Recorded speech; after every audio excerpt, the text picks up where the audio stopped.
এক কাঠুরিয়া আল্লাহর বান্দা জঙ্গলের মধ্যে প্রতিদিন যায়।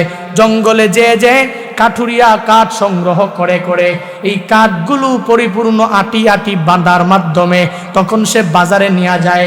বাজারে যায় ওই কাঠুরিয়া পরিপূর্ণ কাঠ বিক্রেতা এই কাঠ বিক্রি করে করে কোনো রকম জীবিকা নির্বাহ করে, কোনো রকম পরিবার চালায়। মাওলানা রুমি রহমাতুল্লাহ আলাইহি বলেন, ওই কাঠুরিয়া প্রত্যেক দিন বাজারে যায় আটি নিয়া কাঠ বিক্রি করে করে কোনো রকম তার জিন্দেগিটা চালায়। একদিন ওই কাঠুরিয়া একটা আটি নিয়ে যখন পরিবারের দিকে রওনা করলেন, বাড়ির দিকে রওনা করলেন, ওই আটির মধ্যে একটা সাপ ঢুকে পড়লো। সে দেখলো একটা সাপ আটির মধ্যে বসে আছে। সে খোঁচা মেরে দিল, এই সাপটা কি মৃত নাকি জীবিত আছে। ওই আল্লাহর বান্দা কাঠুরিয়া দেখে সাপটা নড়াচড়া করে না, মনে করলো এই সাপটা বোধহয় মৃত্যুবরণ করেছে, মারা গিয়েছে, তাহলে এটায় ফালানোর প্রয়োজন নাই, এটাকে নিয়ে আমি বাজার পর্যন্ত যাব।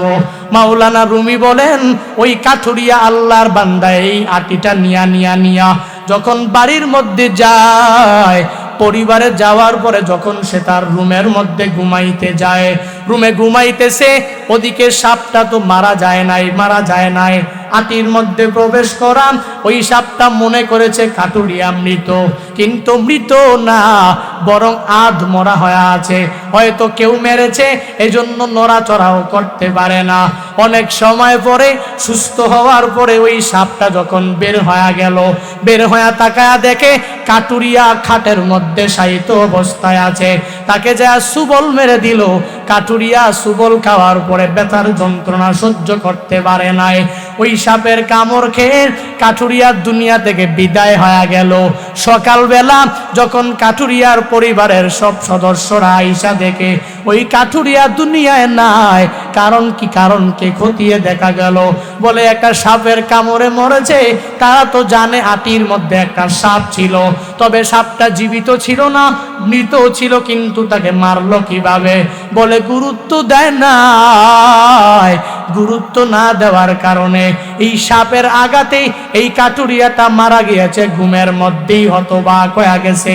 মাওলানা রুমি রহমাতুল্লাহ আলাইহি তার মনসুবি কিতাবের মধ্যে উল্লেখ করলেন, এই ঘটনা দ্বারা কি বুঝাতে চাইলেন।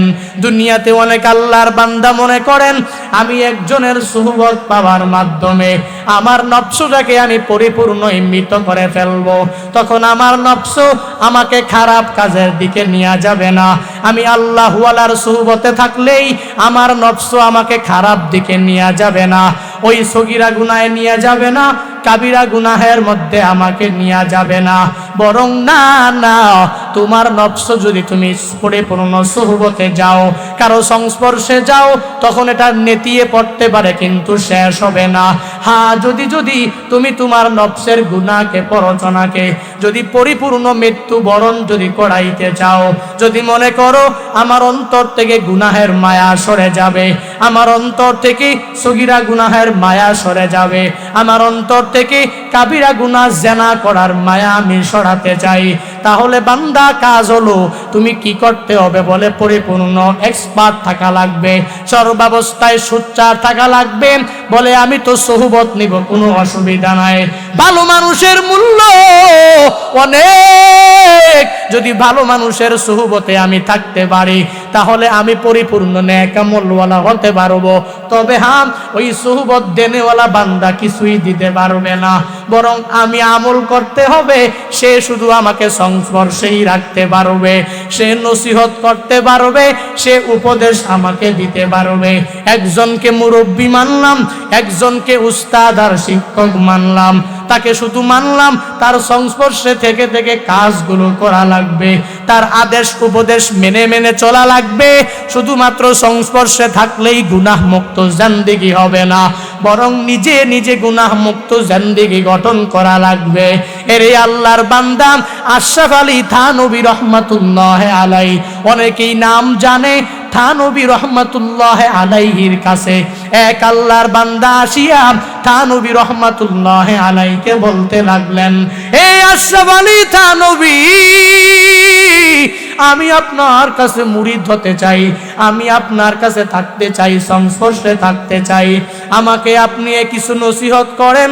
থানবী বলেন, এই কাজগুলো করো। উপদেশ দিয়া দিলেন, যাও যাও, এগুলো মানলে কামিয়াব হতে পারবা। এবার ওই লোকটা বলেন, থানবী, আমি চাই আপনার সিনা থেকে আমার সিনাতে কিছু প্রবেশ করা দেন, আমি আপনার সাথে মুলাকাত করতে চাই, আমি আপনার কাছে পরিপূর্ণ বুকের সাথে বুকের মিলাতে চাই, মুআনাকা করতে চাই, গর্দানের সাথে গর্দান মিলাতে চাই। তাহলে কি হবে? বলে, আমার উদ্দেশ্য হলো আপনার সাথে বুক মিলানোর মাধ্যমে আপনার সিনা থেকে আমার সিনার মধ্যে বুকের মধ্যে অনেক কিছু চলে আসবে, অনেক নামি দামি নূর চলে আসবে, যার উপরে আমি গুনাহ মুক্ত জিন্দেগি গঠন করতে পারবো। গুনাহের মায়া অন্তর থেকে আমার সরে যাবে, সরে যাবে। আশরাফ আলী থানবী বলে, রে শুনো, তোমার এই মনের মধ্যে ভুল ধারণা তুমি কাটায়া দাও, উঠায়া দাও। তুমি যদি মনে করো আমি থানবীর বুকের সাথে বুক মিলালেই শয়তানের প্ররোচনা আর গুনাহ মুক্ত জিন্দেগি এমনি হয়ে যাবে, না না, আমার বুকের মধ্যে কফ আর থুতু আছে, অন্য কিছু নাই। যদি চাও তাহলে এগুলোই নিতে পারো, বরং আমি যেই নসিহত তোমাকে দিয়েছি, যেই উপদেশ দিয়েছি, এই উপদেশগুলো মেনে মেনে তুমি চলতে পারলেই তাহলেই কামিয়াব হতে পারবা।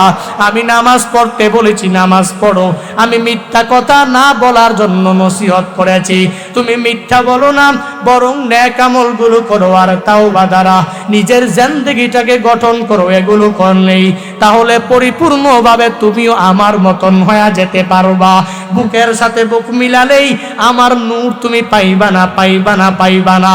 এজন্য বান্দা, যদি আমি মনে করি আমি একজনের সাথে মুআনাকা করার মাধ্যমে, মুসাফাহা করার মাধ্যমে আমি গুনাহ মুক্ত জিন্দেগি গঠন করতে পারবো, তাহলে ভুল ধারণা।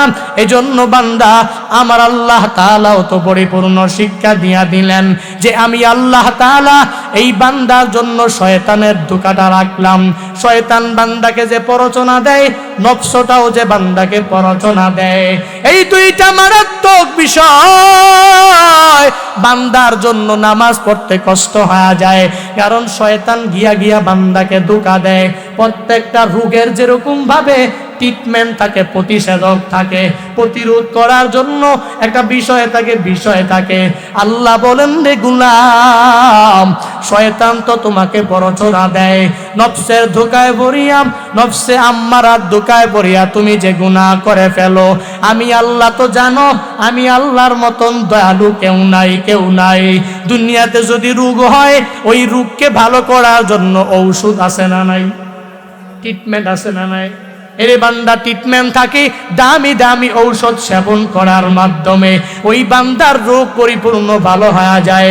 যত বড় রোগ হবে ওই রোগের প্রতিরোধ করার ক্ষমতাও থাকবে, যত বড় রোগ হবে ওই রোগের ভ্যাকসিন থাকবেই থাকবে, যত বড় রোগ হবে ওই রোগের প্রতিষেধক এমনিতেই থাকবে। আল্লাহ বলেন, রে গোলাম, তোমার এই শয়তানের প্ররোচনার এই রোগ, তোমার অন্তরের মধ্যে যেই ধোঁকার রোগ, তোমার নফসের যেই ধোঁকার রোগ, এই রোগ থেকে যদি বাঁচতে চাও তাহলে তাওবা করার কোনো বিকল্প নাই, ইস্তেগফার করার কোনো বিকল্প নাই। এরে বান্দা, তাওবা করনেওয়ালার কত দাম জানো, ইস্তিগফার করনেওয়ালার কত দাম জানো।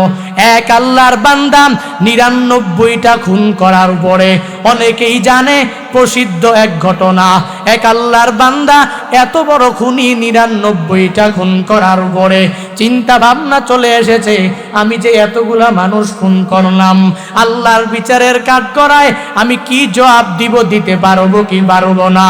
এই চিন্তা ভাবনা যখন অন্তরে চলে আসছে, এই বান্দা চিন্তা ভাবনা করে, আমি তাওবা করব, আমি আবার ভালো হয়ে যাব, আমি আর মানুষকে খুন করব না।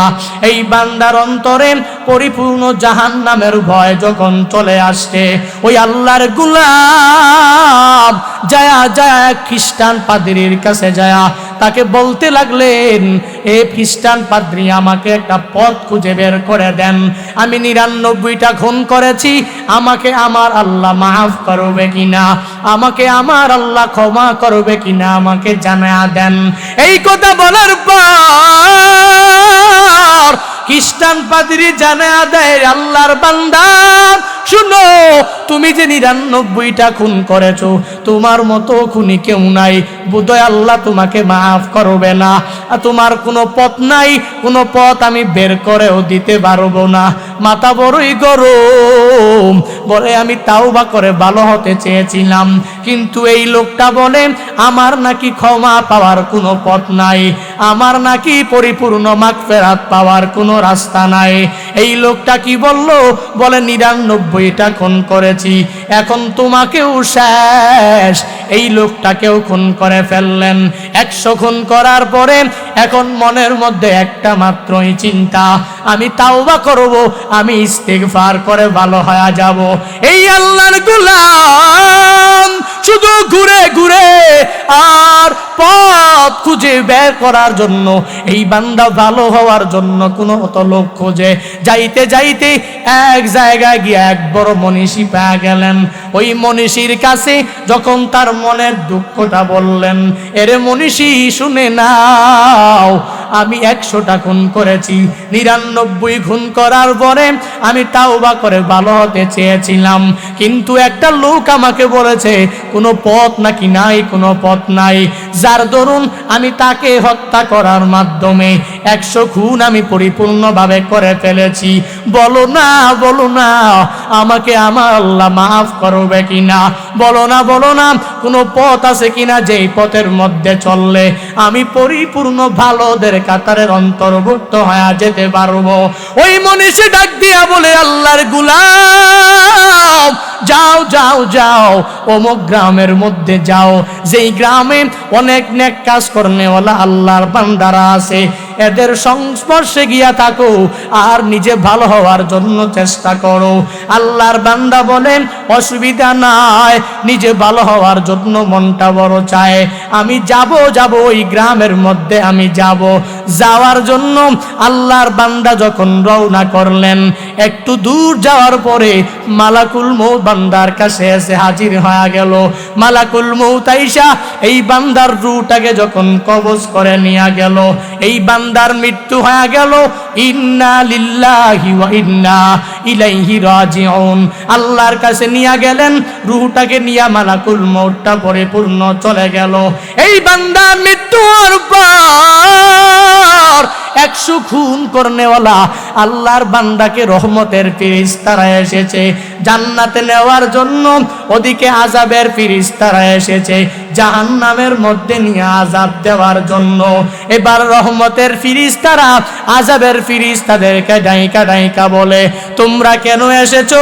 এই লোকটা তো জান্নাতি। বলে কেমনে কি? এই লোক তো জান্নাতি হতে পারে না। তারা বলেন, আমরা এসেছি একে জাহান্নামের মধ্যে নেওয়ার জন্য। বলে আমরা এসেছি একে জান্নাতের মধ্যে নেওয়ার জন্য। দুইটা দল যখন তর্কে পরিপূর্ণ লিপ্ত হয়ে গেলেন, এক দল চায় এই ডাকাতকে পরিপূর্ণ জান্নাতে নেওয়ার জন্য, আর এক দল চায় এই বান্দাটাকে জাহান্নামে নিক্ষেপ করার জন্য। আমার আল্লাহ দেখে কি দেখে না? জোরে বলেন। আল্লাহ বলেন, কুল ইয়া ইবাদিয়াল্লাযীনা আসরাফু আলা আনফুসিহিম লা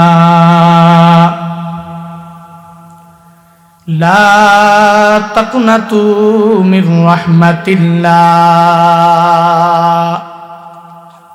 আল্লাহ বলেন, হে নবী আমার, আপনি আপনার উম্মতদেরকে জানায়া দেন, ইয়া ইবাদি, আল্লাহ বলেন হে আমার বান্দা বান্দি, আল্লাযীনা আসরাফু আলা আনফুসিহিম, হে আমার বান্দা বান্দির দল, যারা নফসে আম্মারা ধোঁকায় পড়ে নিজের জিন্দেগিটাকে বরবাদ করে ফেলেছো, শয়তানের প্ররোচনার ফাঁদে পা দিয়ে দিয়ে যারা জিন্দেগিতে অনেক গুনাহ করে ফেলেছো।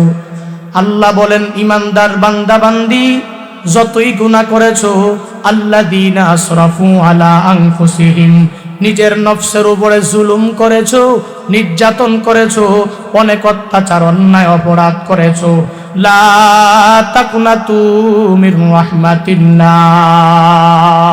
আল্লাহ বলেন, হে বান্দা বান্দির দল, যা গুনাহ করেছো গুনাহ থেকে ফিরে না যে, তখন তুমি পরিপূর্ণ লা তাকুনাতু মির রাহমাতিল্লাহ, আমি আল্লাহর রহমত থেকে নিরাশ না হয়া যায়, বরং আমি আল্লাহর রহমতের দিকে সময় থাকতে ফিরে আসো।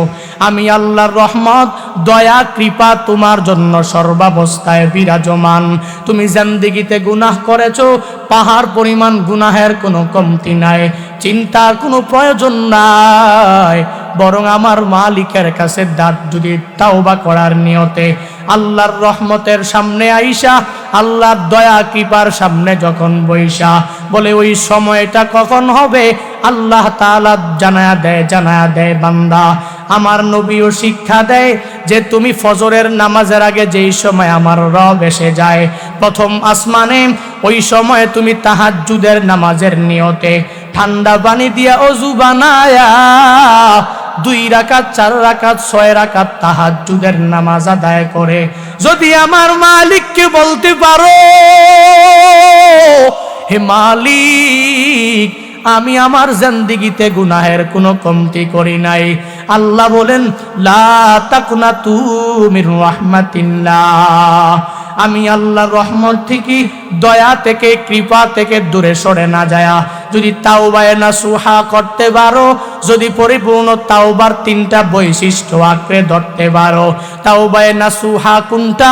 বলে তুমি তোমার জিন্দেগিতে যা গুনাহ করেছো আল্লাহর কাছে বলা, এ মালিক আমি আর জিন্দেগিতে গুনাহ করব না, যেই কাজটা করেছো ওই কাজটা যদি এখন থেকেই ছেড়ে দিতে পারো, তাওবা করার নিয়তে আমার মালিকের দরবারে যদি ফিরে আসতে পারো, আল্লাহ বলেন আমি আল্লাহর রহমতের দিকে আবার ফিরে আসার কারণে ইন্নাল্লাহা ইয়াগফিরুয যুনুবা জামিআ, আমি আল্লাহ বলেন নিশ্চয়ই আমি আল্লাহ তোমার জিন্দেগীর সব গুনাহগুলোকে মাফ করে দেব।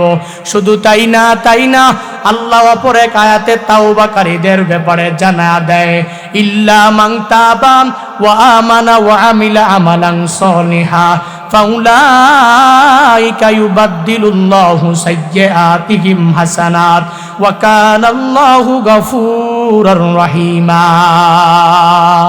আল্লাহ এক আয়াতে জানায়া দেয়, এরে আমার বান্দা বান্দির দল, অপর আয়াতে আল্লাহ তাআলা পরিপূর্ণ ডেকে জানায়া দেয়, তুমি তোমার জিন্দেগিতে যা গুনাহ তুমি করে ফেলেছো, ইল্লা তবে মান তাওবা, যেই বান্দা গুনাহ করার পরে, খারাপ কাজ করার পরে, নামাজ ছাড়ার পরে, রোজা ছাড়ার পরে, নেক আমল ছাড়ার পরে, সগীরা গুনাহ কাবিরা গুনাহে নিমজ্জিত হওয়ার পরে, এই বান্দা যদি আল্লাহ বলেন ইল্লা মান তাওবা, যদি এসে তাওবা করতে পারে, আবার দ্বিতীয়বার পুনরায় ঈমান আনতে পারে, 3 নাম্বার ওয়া আমিলা আমালান সলিহা, 3 নম্বরে যদি আমলে সলেহ গুলো ঠিক মতন করতে পারে, আল্লাহ বলেন আমি আল্লাহর দয়া মায়ার পরিমাণ কত জানো, তুই তোর জিন্দেগিতে গুনাহের কোনো কমতি করো না, কিন্তু আমি মালিকের দরবারে এসে যদি এই 3টা কাজ ঠিক মতন করতে পারো, 1 নম্বরে তাওবা, 2 নম্বরে আবার পুনরায় ঈমান, 3 নম্বরে যদি আমলে সলেহ গুলো আগের মতো না বরং এখন থেকে যদি বরাবর চালু করতে পারো, আল্লাহ বলেন আমি আল্লাহ তোর জিন্দেগীর গুনাহগুলো তো মাফ করবই করব, আবার আমি আল্লাহ জিন্দেগীর গুনাহগুলোকে নেক বানাইয়া গুনাহগুলোকে নেকে আমি আল্লাহ পরিণত করব। ইয়া ইলাহি তো মেরা মাবুদ है, या इलाही तो मेरा माशूक है, या इलाही तो मेरा गफ्फार है, या इलाही तो मेरा सत्तार है, या इलाही मी कुनत शम्सो कमार, या इलाही मी कुनद शजरो हजार, या इलाही मी कुनद अर्दो समा, या इलाही मी को न दे जाऊंगा हवा। আল্লাহ তাআলা বান্দাদেরকে ডেকে ডেকে বিভিন্ন আয়াতে কারিমায় জানা দেয়। এক নম্বরে ডাকেন, হে আমার বান্দা বান্দির দল। আল্লাহ বলেন ইয়া ইবাদি, হে আমার বান্দা বান্দি। অথচ আল্লাহ কত মায়ার ডাক দেন। আল্লাহ ইয়া ইবাদি না বলে বান্দাদেরকে গুনাহগারের দল বলে সম্বোধন করতে পারতেন, কিন্তু না না, আল্লাহ বলেন নাই। আল্লাহ ইয়া ইবাদি বলেন, বান্দাদেরকে মায়ার ডাকটাই আমার আল্লাহ বারবার দেন। মুফাসসিরিনে কেরাম জানায়া দেন, আল্লাহ ইয়া ইবাদি না বলে ইয়া আইয়ুহাল উসাদ বলে ডাক দিতে পারতেন। আল্লাহ ডাক দিতে পারতেন, হে আমার পাপী বান্দা বান্দির দল। তারপরে আল্লাহ বলেন আল্লাযীনা আসরাফু আলা আনফুসিহিম, নফসের ধোঁকায় পড়ে যারা নিজের জিন্দেগিটাকে বরবাদ করে ফেলেছো।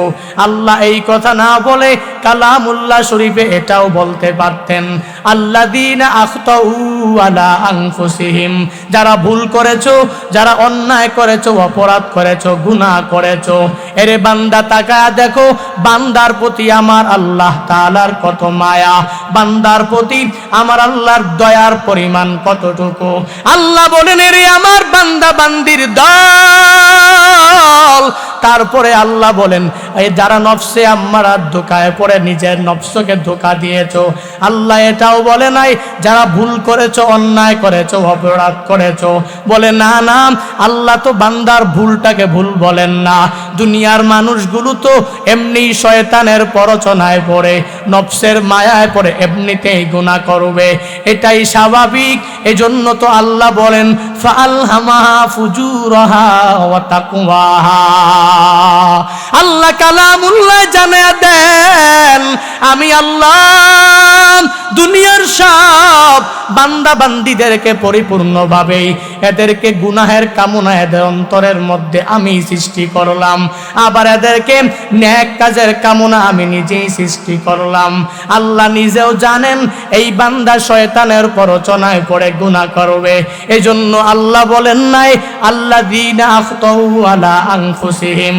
আল্লাহ জানেন এই বান্দা নফসের ধোঁকায় পড়ে গুনাহে নিমজ্জিত হয়ে যাবে।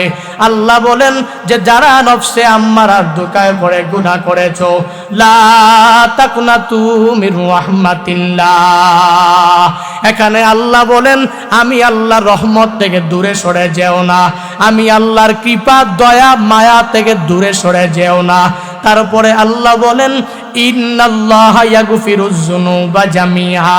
এখানে আমার আল্লাহ পরিপূর্ণ দুইটা তাকিদ দিয়া বান্দাকে বুঝা দিলেন। এক নম্বরে ইন্না হরফে মুসাব্বাহা বিল ফাইলের মাধ্যমে আল্লাহ পরিপূর্ণ তাকিদ দিলেন, নিশ্চয়ই আমি আল্লাহ। ইন্নাল্লাহা ইয়াগফিরুয যুনুবা জামিআ, আল্লাহ এক নাম্বার তাকিদ দিলেন ইন্না, ওদিকে আবার তাকিদ দিলেন জামিআ। দুইটা তাকিদের মাধ্যমে আল্লাহ পরিপূর্ণ বান্দাকে জানা দিলেন তোমরা কি মনে করেছো আমি আল্লাহ শুধুমাত্র কালামুল্লাহ শরীফের মাধ্যমে জানা দিলাম যে জিন্দেগীর গুনাহগুলো মাফ করব? না না না, পরিপূর্ণ সত্যায়নে আমি আল্লাহ এক নম্বরে ইন্না বললাম, দুই নম্বরে জামিয়া বললাম। দুইটা তাকিদের মাধ্যমে তোমাদের জিন্দেগীর সব গুনাহগুলোকে আমি আল্লাহ মাফ করে দেব। তারপরে আল্লাহ বলেন আমি আল্লাহ যে মাফ করতে পারবো কি পারবো না তুমি আমার পরিচয় নিয়ে নাও। ইন্নাহু হুয়াল গফুরুর রহিম। আমি আল্লাহর পরিচয় কি জানো? বলে আমি আল্লাহর মতো গফুর এই দুনিয়াতে কেউ নাই, আমি আল্লাহর মতো রহিম আর দয়ালু এই দুনিয়াতে কেউ নাই, কেউ নাই। দুনিয়াতে কোনো মালিকের দরবারে খাদেম একবার যদি ভুল করে একবার মালিক মাফ দেয়, দুইবার যখন ভুল করে হোটেলের মালিক মেসিয়ারকে মাফ দেয়, তিনবার যখন ভুল করে আবার মাফ দেয়, যা যাইবারের জন্য ক্ষমা করে দিলাম। বারংবার যখন ভুল করে তখন আর এই বান্দা তাকে মাফ করতে পারে না, ধমক দিয়া তাড়া দেয়, তুই আমার কর্মচারী হিসাবে কাজ করার প্রয়োজন নাই, যা যা আমার দোকান থেকে বের হয়ে যা, আমার মিল ফ্যাক্টরি থেকে বের হয়ে যা। দুনিয়ার মানুষগুলো তো আমার মালিকের মতো দয়ালু হবে দূরের কথা, ওই দয়ালুর 100 ভাগের 10 ভাগও হতে পারে না। কিন্তু আমার আল্লাহ বলেন, রে আমার বান্দা বান্দি, লা গফুর ওয়ালা রহিমা ইল্লা হুয়া, আমি আল্লাহর মতো গফুর কেউ নাই, আমি আল্লাহর মতো দয়ালু কেউ নাই। যদি তুমি সব গুনাহগুলো করে আমি আল্লাহর রহমতে ফিরে আসো, তাহলে আমি জিন্দেগির সব গুনাহগুলোকে মাফ করতে পারবো। এজন্য তো আমার রহমাতুল লিল আলামিন নবীও শিক্ষা দিয়া গেলেন, আমার নবী জানা গেলেন, এরে আমার উম্মতের দল, আমি নবীর জিন্দেগিতে গুনাহ নাই, বেগুনাহ মাসুম হওয়ার পরেও আমার নবী বলেন ইয়া আইয়ুহান নাস তুবু ইলাল্লাহ ফাইন্নী আতুবু ইলাইহি ফি কুল্লি ইয়াউমিন মিয়াতা মাররা। আমার নবী জানায়া দেন, হে মানব জাতির দল, এরে আমার উম্মতের দল, তুবু ইলাল্লাহ, আল্লাহর দরবারে ফিরে আসো, আল্লাহর দরবারে তাওবা করো। কেন করবা? ফাইন্নী আতুবু ইলাইহি ফি কুল্লি ইয়াউমিন মিয়াতা মাররা। আমার নবী বলেন, কেন তুমি তাওবা করবা, কেন ইস্তেগফার করবা? কেন না আমি নবী আমার মালিকের কাছে তাওবা করি 100 বার, প্রতিনিয়ত 100 বার ইস্তেগফার করি, সর্বাবস্থায় মালিকের কাছ থেকে ক্ষমা চাই। আমার নবী কেন জানায়া দিলেন, নবী আমার কেন ইস্তেগফার করেন, কেমন নবী করেন, কেমন মানুষটা ইস্তেগফার করেন বান্দা জানো।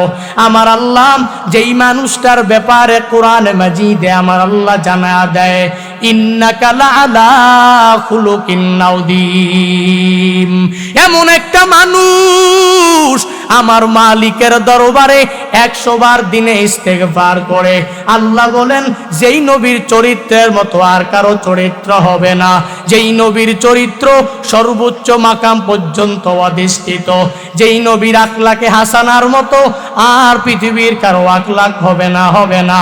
আমার ওই নবী আমার মালিকের দরবারে প্রত্যেক দিন 100 বার তাওবা করে আর ইস্তিগফার করে। এরে বান্দা, শুধু তাই না, বলে কোন ব্যক্তিটা আমার মালিকের কাছে 100 বার ইস্তিগফার করে, আল্লাহ বলেন লিয়াগফিরু লাকাল্লাহু মা তাকদ্দামা মিন যামবিকা ওয়া মা তাআক্কার, আগের গুনাহ মাফ, পরের গুনাহ মাফ, কোনো গুনাহ নাই এমন বেগুনা মাসুম বান্দাটা, এমন বেগুনা মাসুম ব্যক্তিটাও 100 বার ইস্তিগফার করে আমার মালিকের কাছে। এর বান্দা, ইস্তিগফার করার কারণ কি? ওই মুহাদ্দিসিনে কেরামরা জানায়া দেন, বলে ইস্তিগফার করার কারণটা হলো আমার নবী শিক্ষা দিয়া গেলেন, এরে আমার উম্মতের দল শুনে নাও, আমি নবীর জিন্দেগিতে গুনাহ নাই, গুনাহ না থাকার পরেও আমি নবী সর্বাবস্থায় প্রতিদিন 100 বার ইস্তিগফার করলাম। 1 নম্বরে গোটা উম্মতদেরকে আমার নবী শিক্ষা দিয়া গেলেন। 2 নম্বরে আমার নবীর যে গুনাহ নাই আল্লাহর কাছে পরিপূর্ণ শুকরিয়া করার জন্য, আল্লাহর কাছে এই ব্যাপারে শুকরিয়া জ্ঞাপন করার জন্য, হে মালিক তুমি আমাকে পরিপূর্ণ বেগুনা মাসুম বানায় রেখেছো, আমার আগের পরের সব গুনাহ তুমি মাফ করে দিয়েছো, এই শুকরিয়া জ্ঞাপন করোনাতে আমার নবী 100 বার তাওবা করতেন, 100 বার ইস্তিগফার করতেন। এজন্য বান্দা, তাওবা করার ব্যাপারে আর অজ্ঞালামি করা যাবে না, তাওবা করার ব্যাপারে অলসতার পরিপূর্ণ অন্তরে ঢুকানো যাবে না। আমি তাওবা করব, কেন করব? ওয়াসওয়াসার কারণে আমি গুনাহ করেছি। প্রত্যেকটা বান্দার অন্তরের মধ্যে ওয়াসওয়াসা আসে, শয়তান ওয়াসওয়াসা দেয়। এই বান্দা যদি চায় আমি নামাজে যাব, রোজা রাখবো, নেক আমল করব, শয়তান চায় না এই বান্দা জান্নাতি হয়ে যাক, শয়তান চায় না এই বান্দা রোজা রাখুক, তাহাজ্জুদ ইশরাক আওয়াবিন পড়ুক। এজন্যই তো শয়তান প্ররোচনার ফাঁদের মধ্যে ফালায়া বান্দা কেমনে ধোঁকা দেয়। যে শোনো পরিপূর্ণভাবে শুনে নাও। বলে, এক আল্লাহর বান্দা এশার নামাজ আদায় করার পরে ইমাম সাহেবের তালিম শোনার পর ইমাম সাহেব বলেছে নামাজ আজকে থেকে বাদ দিবা না, আজকে থেকে রোজা বাদ দিবা না, আজকে থেকে তাহাজ্জুদ ইশরাক আর আওয়াবিন মিস করবা না। এই কথা শোনার পরে, মাহফিল শোনার পরে দিলটা নরম হয়ে গেছে। চিন্তা ভাবনা করেছে আজকে আমি পরিপূর্ণ ফজরের নামাজ পড়বই পড়ব, আজকে তাহাজ্জুদ পড়ব, ইশরাক আর আওয়াবিন আজকে থেকে আমি পরিপূর্ণ ধরে ফেলব। অথচ এই আল্লাহর গোলাম ফজরের নামাজের আগে যখন নামাজের জন্য ঠান্ডা পানি দিয়া ওযু বানানোর জন্য যখন উঠে যখন ওয়াশরুমের দিকে দৌড়ায়া যাবে, তখন ওই তো শয়তান বান্দাকে এসে প্ররোচনা দেয়, নিজের নফসটাও ধোঁকা দেয়। আর আয়েশা বলে দিনের বেলা কষ্ট কম করো নাই, আজকে ফজর পড়ার প্রয়োজন নাই, কালকে থেকে পড়িও, তারপরের দিন থেকে পড়িও, 1 মাস থেকে পড়িও, 1 বছর থেকে পড়িও, আজকে পড়ার কোনো প্রয়োজন নাই। এই বান্দাকে পরিপূর্ণ ধোঁকার মধ্যে, প্ররোচনার ফাঁদের মধ্যে ফালায়া বান্দাকে গুনাহের দিকে নিমজ্জিত করার জন্য শয়তান চালাকি করে। আর শয়তান চায় এই বান্দা যাতে জান্নাতে না যেয়ে আমার সাথে জাহান্নামী হয়ে যায়। এই প্ল্যান প্রোগ্রাম নিয়া দেখবেন মাঝে মাঝে চিন্তা ভাবনা করে ঘুমানোর পরেও আজকে ফজর পড়বই পড়ব, কিন্তু পড়া হয় না।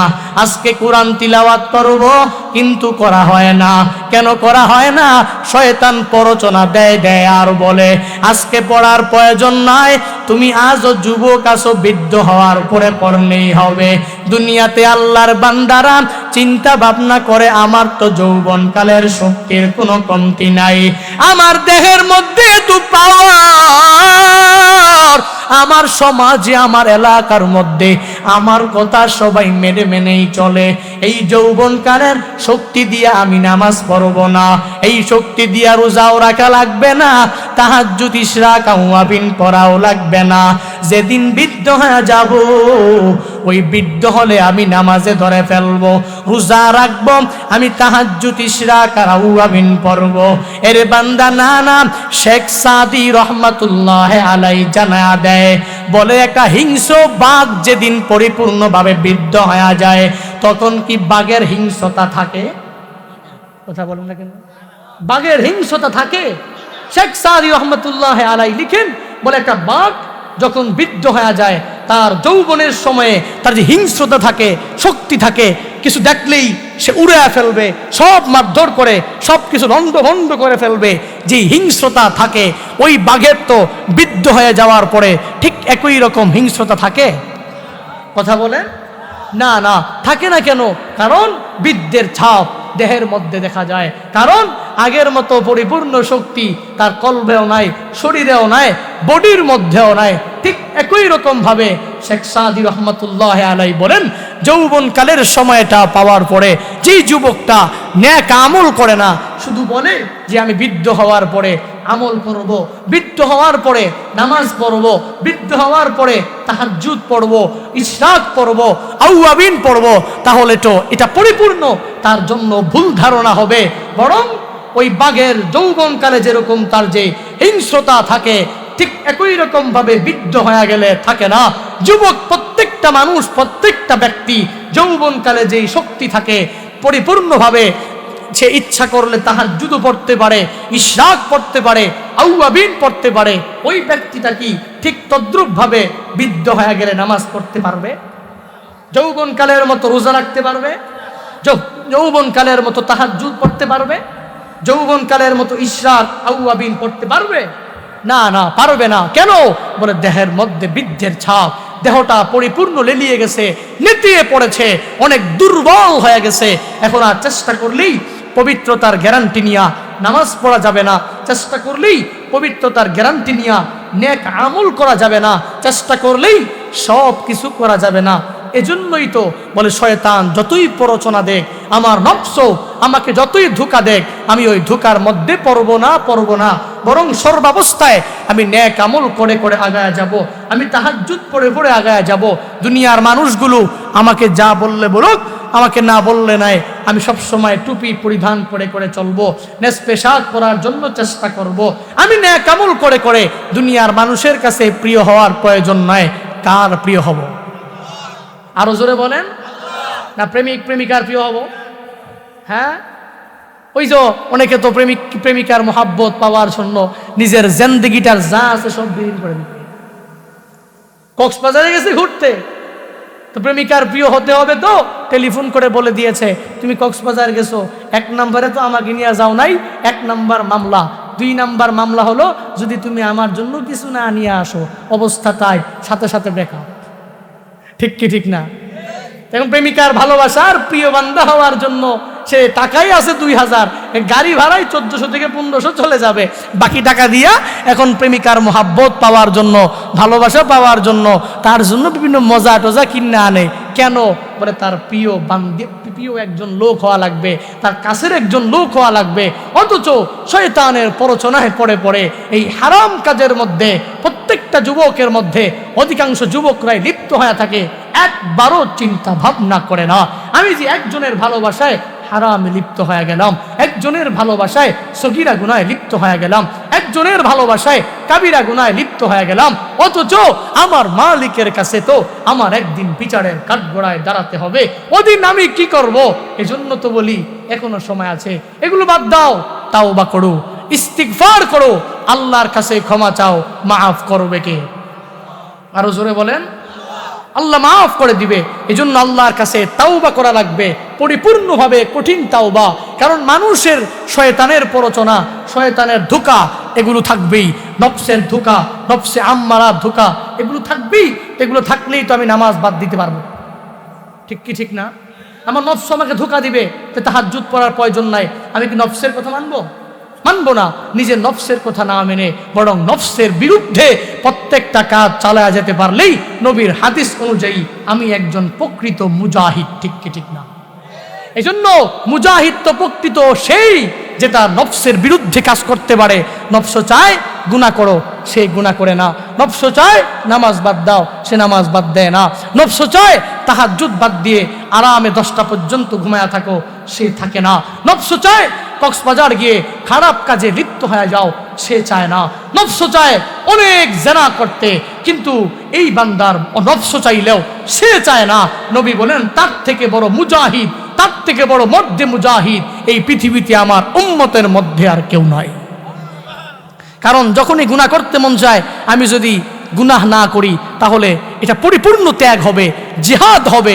গুনাহ করতে মন চায় কিন্তু করি না, খারাপ কাজ করতে মন চায় কিন্তু করি না, জেনা করতে মন চায় কিন্তু করি না, তখনই আমি একজন পরিপূর্ণ পাক্কা মুমিনে কামেল এবং মুজাহিদে কামেল হিসাবে আমার মালিকের কাছে বিবেচিত হয়ে যাব। সুবহানাল্লাহ। আরো জোরে বলেন। আপনাদের কষ্ট হচ্ছে নাকি? কষ্ট আপনাদের না হলেও মোটামুটি অনেক কষ্টই হচ্ছে। আমি তো সাউন্ড পাচ্ছি না, আপনাদের কারণে সাউন্ড কমায় ফেলছে, কিন্তু আমার কান বরাবর কোনো সাউন্ড নাই, সাউন্ড সব বাহিরে বাহিরে। আমার অনুযায়ী সাউন্ড আর অনেক বাড়ে, কিন্তু আপনাদের কাছে সাউন্ডটা মোটামুটি অনেক স্পষ্টই হচ্ছে, কিন্তু আমার কান পর্যন্ত কিছু পৌঁছতেছে না। আমার কাছে মনে হচ্ছে আনইজি ফিল, মানে সাউন্ড একদম কম কম, মানুষ বুঝতেছে না, কেমন জানি হচ্ছে, এমনই মনে হইতেছে। প্রত্যেকটা বক্তার ক্ষেত্রেই এমন হয়। যার ধরুন বড় বড় স্টেজগুলো তো দেখবেন, এখানে একটা বক্স, এখানে একটা বক্স, বক্তার কানের দিকে দিয়ে দেয়। ভবিষ্যতে ইনশাআল্লাহ যুবকরা চেষ্টা করবে এখানে বক্স একটা, এখানে বক্স একটা, যেহেতু অনেক খরচই হয়। এই কাজটা করলে তাহলে বক্তার জন্য কথা বলতে সুবিধা হবে। তার কানে যখন তার কথা আসবে তখন সে শুইনাও ভালো লাগবে, এবং অন্তর থেকে যা এলেম আছে এই এলেমগুলো বের হতে অনেক সহজ হয়ে যাবে। পারবেন তো ইনশাআল্লাহ? রাগ করেছেন? কষ্ট পেয়েছেন? আল্লাহ তৌফিক দান করুন। আরো জোরে পড়েন না, আরো জোরে পড়েন আল্লাহুম্মা আমিন। যে নফস ধোঁকা দেয়, নফস প্ররোচনার মধ্যে ফালায়া রাখে। আমি যদি মনে করি যে আমার নফস আমাকে পরিপূর্ণ প্ররোচনায় ফালায়া রেখেছে, আমি এক আল্লাহওয়ালার সোহবতে যাইয়া, আমি এক পরিপূর্ণ মুমিনে কামেলের সোহবতে যাইয়া তার সংস্পর্শে থাইকা থাইকা আমি ভালো হয়ে যাব, আর ভালো হয়ে গেলেই আমার নফসটা নেতিয়ে পড়বে। না না, বরং নফস তো মৃত হয় না, মাঝে মাঝে নফসটা জীবিত হয়ে যায়, জীবিত হয়ে যায়, জীবিত হয়ে যায়। নফস সবসময় মরে যায় না, বরং মাঝে মাঝে একটু নেতিয়ে পড়ে। কখন? যখন কোনো ভালো মানুষের সংস্পর্শে যায়। কারণ কোথায় আছে না, ভালো মানুষের সংস্পর্শে থাকলে, ভালোর সাথে থাকলে খায় বেটার পান, খারাপের সাথে থাকলে কাটে 2 কান। ঠিক কি ঠিক না? ভালোর সাথে থাকলে খাটে খায় বেটার পান, খারাপের সাথে থাকলে কাটে দুই কান, এটা কথায় আছে, সুন্দর কথা। আপনি ভালোর সাথে থাকবেন, আপনাকে ধৈরা ধৈরা সে নামাজির সাথে থাকবেন, ধৈরা ধৈরা নামাজি বানাবে। রোজাদারের সাথে থাকবেন, ধৈরা ধৈরা রোজাদার বানাবে। ন্যাক আমলওয়ালার সাথে থাকবেন, সে ধৈরা ধৈরা নামাজে নিয়ে যাবে, আপনাকে পান খাওয়াবে, আপনাকে চা পান করাবে। কিন্তু আপনি খারাপের সাথে থাকলে একদিন, 2 দিন, 3 দিন পরে সে আপনার ক্ষতি করার চেষ্টা করবে। এই জন্য বন্ধু বানাবো, কাকে বানাবো? খারাপকে বানানো যাবে না, বরং আমাদের বন্ধু হবে নামাজি বন্ধু, আমাদের বন্ধু হবে রোজাদার বন্ধু, আমাদের বন্ধু হবে ন্যাক আমলওয়ালা বন্ধু। কোনো কাফের, কোনো মুশরিক, কোনো বেঈমান, কোনো হিন্দু আমাদের বন্ধু হতে পারে? কথা বলেন। হিন্দু বন্ধু হতে পারে? মুসলমান বন্ধু হবে। অনেকে হিন্দু বন্ধু বানায়, আছে না নাই? হুজুর আমার একটা বন্ধু আছে হিন্দু বন্ধু, খুব ভালোবাসি, বাসায় দাওয়াত দিছি, আমি যেই প্লেটে খানা খাই ওই প্লেটে হিন্দু খায়। কি যে এক ফিলিং, এত মজা লাগে, এত অনুভূতি ভালো। হিন্দু আমার বন্ধুটা আমাকে অনেক মায়া করে। ঠিক একই রকম ভাবে আমার বাবা মা যেরকম ভালোবাসে, আমার ওই হিন্দু বন্ধু আমাকে ভালোবাসা বাইসা আমাকে রেস্টুরেন্টে খাওয়ায়। মুসলমান বন্ধুটা কৃপণ, কিপটা, এটা খাওয়ায় না। ঠিক কি ঠিক না? আছে না নাই? হিন্দু ব্যক্তিটা অনেক বড় লোক হওয়ার কারণে, টাকাওয়ালা হওয়ার কারণে তাকে তুমি বন্ধু বানাতে পারো, তার সাথে চলাফেরা করো, ক্লাসে থাকার সময় তার পক্ষাবলম্বন করো। অথচ মুসলমান গরিব লোকটার সাথে থাকতে পারো না। আল্লাহ বলেন তুমি হিন্দুর সাথে বন্ধুত্ব করো, তুমি অন্য ধর্মাবলম্বীর সাথে সম্পর্ক করো, তোমার সাথে আমি আল্লাহর কোনো সম্পর্ক নাই। নাউজুবিল্লাহ বলেন। যে আল্লাহর কথা, আমার কোনো বানানো কথা না। আল্লাহ নিজেই বলেন যে যারা আমি আল্লাহকে বাদ দিয়ে অন্য কোনো ধর্মাবলম্বীকে বন্ধু হিসাবে গ্রহণ করে, আমি আল্লাহর সাথে তার কোনো সম্পর্ক নাই। আর আল্লাহর সাথে যার সম্পর্ক নাই ও জান্নাতে যাবে। কথা বলেন না কেন? আল্লাহর সাথে যার সম্পর্ক নাই সে জান্নাতে যাবে? এই জন্য নফসের প্ররোচনায় দুকায় পড়ে পড়ে আমি যেটা মন চায় এটা করা যাবে? এটা কোশ্চিন কারো করা যাবে না। কি বলতেছিলাম যে নফসটা আমি যদি মনে করি যে কোনো ভালো মানুষের সংস্পর্শে থাকলে আমার নফসটা পরিপূর্ণ মৃত্যুবরণ করেছে, এটা আমার জন্য পরিপূর্ণ একজন ভুল ধারণা হবে। মাওলানা রুমি রহমতুল্লাহ আলাই তার মনসবী নামক এক কিতাবের মধ্যে উল্লেখ করেন এক কাঠুরিয়ার ঘটনা, এক কাঠুরিয়ার এক উদাহরণ এনে তিনি নফসের পরিপূর্ণ পরিচয় দিয়া দেন। এক কাঠুরিয়া আল্লাহর বান্দা জঙ্গলের মধ্যে প্রতিদিন যায়। জঙ্গলে যে কাঠুরিয়া কাঠ সংগ্রহ করে করে এই কাঠগুলো পরিপূর্ণ আটি আটি বাঁধার মাধ্যমে তখন সে বাজারে নিয়ে যায়। বাজারে যায় ওই কাঠুরিয়া পরিপূর্ণ কাঠ বিক্রেতা এই কাঠ বিক্রি করে করে কোনো রকম জীবিকা নির্বাহ করে, কোনো রকম পরিবার চালায়। মাওলানা রুমি রহমতুল্লাহ আলাই বলেন ওই কাঠুরিয়া প্রত্যেক দিন বাজারে যায় আটি নিয়া কাঠ বিক্রি করে করে কোনো রকম তার জিন্দেগিটা চালায়। একদিন ওই কাঠুরিয়া একটা আটি নিয়ে যখন পরিবারের দিকে রওনা করলেন, বাড়ির দিকে রওনা করলেন, ওই আটির মধ্যে একটা সাপ ঢুকে পড়লো। সে দেখলো একটা সাপ আটির মধ্যে বসে আছে। সে খোঁচা মেরে দিল, এই সাপটা কি মৃত নাকি জীবিত আছে?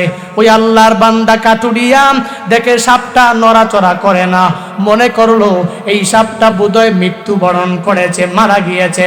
তাহলে এটায় ফালানোর প্রয়োজন নাই, এটাকে নিয়ে আমি বাজার পর্যন্ত যাব।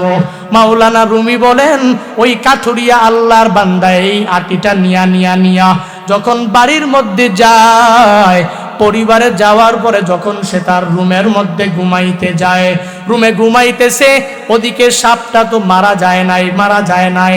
আটির মধ্যে প্রবেশ করা ওই সাপটা মনে করেছে কাঠুরিয়া মৃত, কিন্তু মৃত না, বরং আধ মরা হয়ে আছে। হয়তো কেউ মেরেছে, এজন্য নড়াচড়াও করতে পারে না। অনেক সময় পরে সুস্থ হওয়ার পরে ওই সাপটা যখন বের হয়ে গেল, বের হয়ে তাকায়া দেখে কাঠুরিয়া খাটের মধ্যে শায়িত অবস্থায় আছে। তাকে যা সুবল মেরে দিল। কাঠুরিয়া সুবল খাওয়ার পরে ব্যথার যন্ত্রণা সহ্য করতে পারে নাই। ওই সাপের কামড় খেয়ে কাঠুরিয়ার দুনিয়া থেকে বিদায় হয়ে গেল। সকালবেলা যখন কাঠুরিয়ার পরিবারের সব সদস্যরা আইসা দেখে ওই কাঠুরিয়া দুনিয়ায় নাই, কারণকে খতিয়ে দেখা গেল, বলে একটা সাপের কামড়ে মরেছে। তারা তো জানে আটির মধ্যে একটা সাপ ছিল, তবে সাপটা জীবিত ছিল না, মৃত ছিল, কিন্তু তাকে মারলো কিভাবে? বলে গুরুত্ব দেয় না। গুরুত্ব না দেওয়ার কারণে এই সাপের আঘাতে এই কাঠুরিয়াটা মারা গিয়েছে, ঘুমের মধ্যেই হতবাক হয়ে গেছে। মাওলানা রুমি রাহমাতুল্লাহ আলাইহি তার মনসুবি কিতাবের মধ্যে উল্লেখ করলেন এই ঘটনা দ্বারা কি বুঝাতে চাইলেন, কি বুঝাতে চাইলেন। দুনিয়াতে অনেক আল্লাহর বান্দা মনে করেন আমি একজনের সুহবত পাওয়ার মাধ্যমে আমার নফসটাকে আমি পরিপূর্ণ মৃত করে ফেলবো, তখন আমার নফস আমাকে খারাপ কাজের দিকে নিয়ে যাবে না। আমি আল্লাহ ওয়ালার সুহবতে থাকলেই আমার নফস আমাকে খারাপ দিকে নিয়ে যাবে না, ওই সগীরা গুনাহে নিয়ে যাবে না, কাবিরা গুনাহের মধ্যে আমাকে নিয়ে যাবে না। বরং না না, তোমার নফস যদি তুমি পরিপূর্ণ সুহবতে যাও, কারো সংস্পর্শে যাও, তখন এটা নেতিয়ে পড়তে পারে কিন্তু শেষ হবে না। হ্যাঁ, যদি তুমি তোমার নফসের গুনাহকে পরচনাকে যদি পরিপূর্ণ মৃত্যু বরণ যদি করাইতে চাও, যদি মনে করো আমার অন্তর থেকে গুনাহের মায়া সরে যাবে, আমার অন্তর থেকে সগীরা গুনাহের মায়া সরে যাবে, আমার অন্তর থেকে কাবিরা গুনাহ জেনা করার মায়া আমি সরাতে চাই, তাহলে বান্দা কাজ হলো তুমি কি করতে হবে বলে পরিপূর্ণ এক্সপার্ট থাকা লাগবে, সর্বাবস্থায় সোচ্চার থাকা লাগবে। বলে আমি তো সুহবত নিব, কোনো অসুবিধা নাই। ভালো মানুষের মূল্য অনেক, যদি ভালো মানুষের সুহবতে আমি থাকতে পারি তাহলে আমি পরিপূর্ণ নেক আমলওয়ালা হতে পারবো। তবে হ্যাঁ, ওই সুহবত দেনেওয়ালা বান্দা কিছুই দিতে পারবে না, বরং আমি আমল করতে হবে, সে শুধু আমাকে সংস্পর্শেই রাখতে পারবে, সে নসিহত করতে পারবে, সে উপদেশ আমাকে দিতে পারবে। একজনকে মুরব্বী মানলাম, একজনকে উস্তাদ আর শিক্ষক মানলাম, তাকে শুধু মানলাম, তার সংস্পর্শে থেকে থেকে কাজগুলো করা লাগবে, তার আদেশ উপদেশ মেনে মেনে চলা লাগবে। শুধুমাত্র সংস্পর্শে থাকলেই গুনাহ মুক্ত জিন্দেগি হবে না, বরং নিজে নিজে গুনাহ মুক্ত জিন্দেগি গঠন করা লাগবে। এরে আল্লাহর বান্দা আশরাফ আলী থানভী রহমাতুল্লাহ আলাইহি, অনেকেই নাম জানে, থানভী রহমাতুল্লাহ আলাইহির কাছে এক আল্লাহর বান্দা আসিয়া থানভী রহমাতুল্লাহ আলাইহিকে বলতে লাগলেন, হে আশরাফ আলী থানভী, আমি আপনার কাছে মুরিদ হতে চাই, আমি আপনার কাছে থাকতে চাই, সংস্পর্শে থাকতে চাই, আমাকে আপনি কিছু নসিহত করেন। থানভী বলেন এই এই কাজগুলো করো, উপদেশ দিয়া দিলেন, যাও যাও, এগুলো মানলে কামিয়াব হতে পারবা। এবার ওই লোকটা বলেন, থানভী আমি চাই আপনার সিনা থেকে আমার সিনাতে কিছু প্রবেশ করা দেন, আমি আপনার সাথে মুলাকাত করতে চাই, আমি আপনার কাছে পরিপূর্ণ বুকের সাথে বুকের মিলাতে চাই, মুআনাকা করতে চাই, গর্দানের সাথে গর্দান মিলাতে চাই। তাহলে কি হবে? বলে আমার উদ্দেশ্য হলো আপনার সাথে বুক মিলানোর মাধ্যমে আপনার সিনা থেকে আমার সিনার মধ্যে বুকের মধ্যে অনেক কিছু চলে আসবে, অনেক নামি দামি নূর চলে আসবে, যার উপরে আমি গুনাহ মুক্ত জিন্দেগি গঠন করতে পারবো, গুনাহের মায়া অন্তর থেকে আমার সরে যাবে, সরে যাবে। আশরাফ আলী থানভী বলে, রে শুনো, তোমার এই মনের মধ্যে ভুল ধারণা তুমি কাটায়া দাও, উঠায়া দাও। তুমি যদি মনে করো আমি থানভীর বুকের সাথে মুখ মিলালেই শয়তানের প্ররোচনা আর গুনাহ মুক্ত জিন্দেগি এমনি হয়ে যাবে, না না, আমার বুকের মধ্যে কফ আর থুতু আছে, অন্য কিছু নাই। যদি চাও তাহলে এগুলোই নিতে পারো, বরং আমি যেই নসিহত তোমাকে দিয়েছি, যেই উপদেশ দিয়েছি, এই উপদেশগুলো মেনে মেনে তুমি চলতে পারলেই তাহলেই কামিয়াব হতে পারবা। আমি নামাজ পড়তে বলেছি, নামাজ পড়ো, আমি মিথ্যা কথা না বলার জন্য নসিহত করেছি, তুমি মিথ্যা বলো না, বরং নেক আমলগুলো করো আর তাওবা দ্বারা নিজের জিন্দেগিটাকে গঠন করো। এগুলো করলেই তাহলে পরিপূর্ণভাবে তুমিও আমার মতন হয়ে যেতে পারবা। বুকের সাথে বুক মিলালেই আমার নূর তুমি পাইবা না, পাইবা না, পাইবা না। এই জন্য বান্দা, যদি আমি মনে করি আমি একজনের সাথে মুআনাকা করার মাধ্যমে, মুসাফাহা করার মাধ্যমে আমি গুনাহ মুক্ত জিন্দেগি গঠন করতে পারবো, তাহলে ভুল ধারণা। এই জন্য বান্দা, আমার আল্লাহ তাআলাও তো পরিপূর্ণ শিক্ষা দিয়া দিলেন যে আমি আল্লাহ তাআলা এই বান্দা বান্দার জন্য শয়তানের ধোঁকাটা রাখলাম। শয়তান বান্দাকে যে প্ররোচনা দেয়, নফসটাও যে বান্দাকে প্ররোচনা দেয়, এই দুইটা মারাত্মক বিষয় বান্দার জন্য নামাজ পড়তে কষ্ট হয়ে যায়। কারণ শয়তান গিয়া গিয়া বান্দাকে ধোঁকা দেয়। প্রত্যেকটা রোগের যেরকম ভাবে ট্রিটমেন্ট থাকে, প্রতিষেধক থাকে, প্রতিরোধ করার জন্য একটা বিষয় থাকে। আল্লাহ বলেন, রে গোলাম, শয়তান তো তোমাকে প্ররোচনা দেয়, নফসের ধোঁকায় পড়িয়া, নফসে আম্মারার ধোঁকায় পড়িয়া তুমি যে গুনাহ করে ফেলো। আমি আল্লাহ তো জানো, আমি আল্লাহর মতন দয়ালু কেউ নাই। দুনিয়াতে যদি রোগ হয়, ওই রোগকে ভালো করার জন্য ঔষধ আছে না নাই? ট্রিটমেন্ট আছে না নাই? এরে বান্দা, ট্রিটমেন্ট থাকে, দামি দামি ঔষধ সেবন করার মাধ্যমে ওই বান্দার রোগ পরিপূর্ণ ভালো হয়ে যায়। যত বড় রোগ হবে ওই রোগের প্রতিরোধ করার ক্ষমতাও থাকবে। যত বড় রোগ হবে ওই রোগের ভ্যাকসিন থাকবে।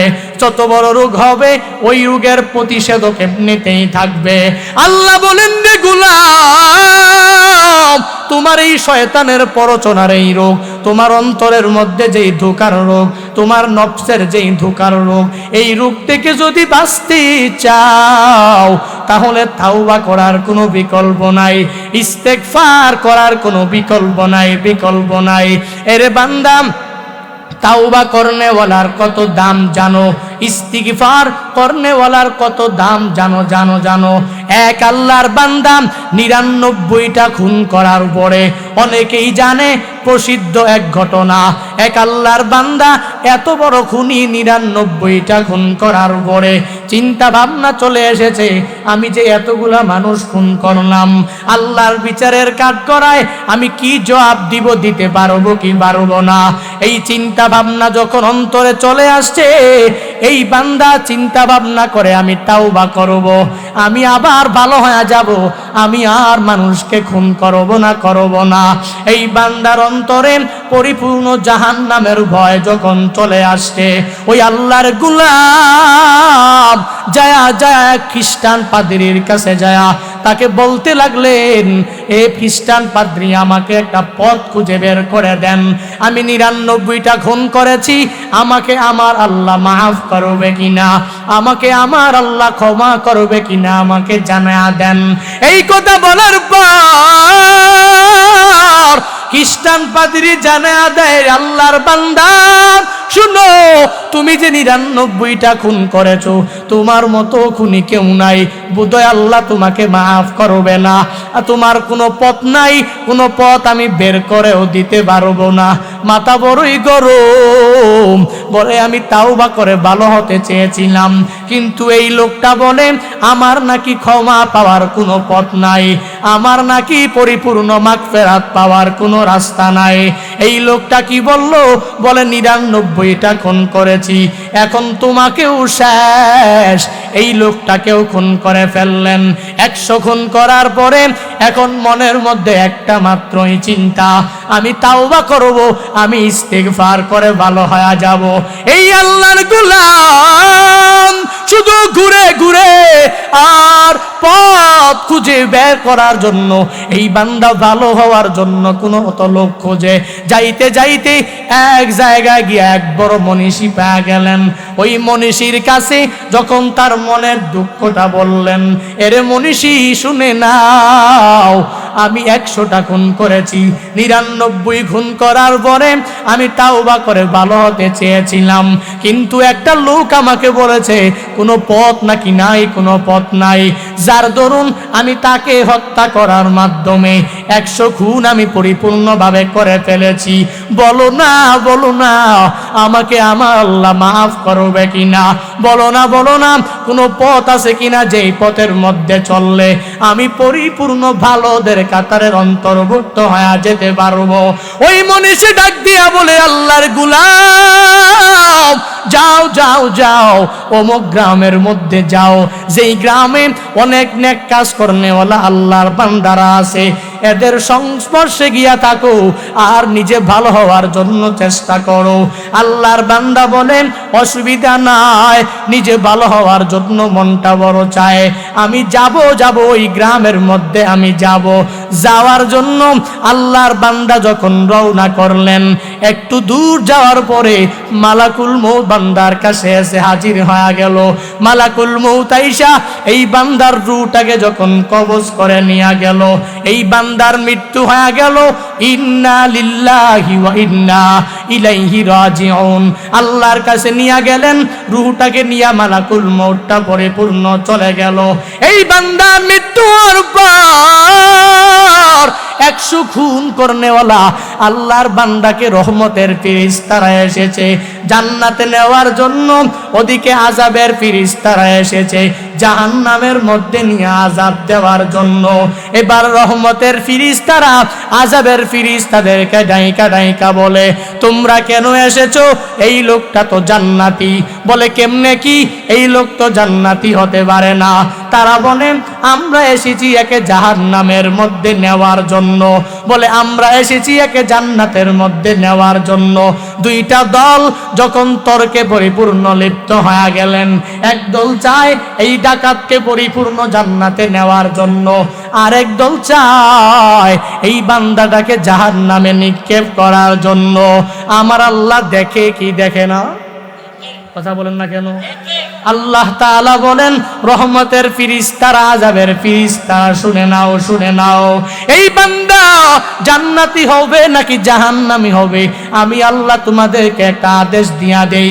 তাকায়া দেখো এই বান্দা যে ওই গ্রামের দিকে রওনা করেছে, তার বাড়ি থেকে ওই গ্রামটার যাওয়ার মধ্যবর্তী জায়গায় এই বাড়ি কি কম নাকি ওই দিকে কম, কোন দিকে বেশি? তাকায়া দেখো ওই অর্ধেক থেকে যদি বেশি যায় নেক আমলওয়ালাদের গ্রামের দিকে, তাহলে এই বান্দা পরিপূর্ণ জান্নাতের কাতারেই নামটা উঠে যাবে। আর যদি মধ্যম রাস্তা থেকে বাড়ির দিকে বেশি হয়ে যায়, তার নিজ বাড়ির দিকে, তাহলে এই বান্দা জাহান্নামের কাতারেই নিমজ্জিত হয়ে যাবে। আল্লাহর কি কুদরতের কারিশমা! এই বান্দা তাওবা করে ভালো হবে, ভালো হবে, জান্নাতি হবে। আমার আল্লাহ তাআলা আদেশ দেওয়ার পরে রহমতের ফেরেশতারা আযাবের ফেরেশতারা মাফ করে পরিপূর্ণ দেখে এই বান্দা তার বাড়ি থেকে ওই গ্রাম পর্যন্ত নেক আমলের দিকে অগ্রসর হওয়ার জন্য যে দৌড়ে গিয়েছে, এই বান্দা মধ্যম রাস্তা থেকে নেক ওই আমলওয়ালা গ্রামের দিকে বেশি গিয়েছে। আল্লাহ বলেন না না, এর আযাবের ফেরেশতারা আমার এই বান্দাকে ছেড়ে দাও, ছেড়ে দাও। 100 খুন করতে পারে, কিন্তু এই বান্দা তো ভালো হওয়ার নিয়তে, তাওবার নিয়তে ইস্তিগফার করে করে ওই পথে হেঁটে চলে গিয়েছে। আবার বেশিরভাগ যাওয়ার কারণে আমি আল্লাহ বান্দাকে জাহান্নাম দিব না, দিব না, আমি আল্লাহ একে জান্নাতের অধিপতি বানায়া দিলাম। আতিনা ফি দারে দুনিয়া না হাসান, আতিনা ফি দারে উকবা না হাসান, ইয়া গিয়াসাল মুস্তাগীসিন হাদিনা লাফতিকারা বিল উলুমে ওয়াল গিনা। সুতরাং বান্দা তাওবাকারীর দাম আছে না নাই? বান্দা গুনাহ করতে ভালোবাসেন, মাফ করতে ভালোবাসেন কে? বান্দা গুনাহ করেন, আল্লাহ বলেন আমি আল্লাহর দরবারে ফিরে আয়, তাওবা করে করে নিজের জিন্দেগিটাকে পরিপূর্ণ একজন লাল গোলাপের মতো সুন্দর প্রস্ফুটিত জীবন গড়তে পারলে আমার আল্লাহ তাআলা বান্দাকে মাফ করবে তো করবে, আবার জিন্দেগির সব গুনাহগুলোকে মাফ করিয়া আল্লাহ গুনাহগুলোকে নেকে পরিণত করে ফেলবে। এরে আল্লাহর বান্দা, আজকের এই মাহফিলের মধ্যে এসেছো, আল্লাহর দরবারে তাওবা করব, মুনাজাতের মধ্যেও তাওবা করব, আল্লাহকে বলবো হে মালিক, জিন্দেগিতে আমি গুনাহের কোনো কমতি করি নাই। ও আল্লাহ, বন্ধু বান্ধবের আড্ডার মধ্যে যাইয়া, ও আল্লাহ, আমার আশেপাশের আত্মীয় স্বজনের মহাব্বতে পড়ে পড়ে আমি আমার জিন্দেগিতে এমন কোনো গুনাহ নাই আমি করি নাই। ও আল্লাহ, তুমি আমারে মাফ করে দাও। আল্লাহকে বলতে পারলে আল্লাহ মাফ করবে কি করবে না? কথা বলেন না কেন?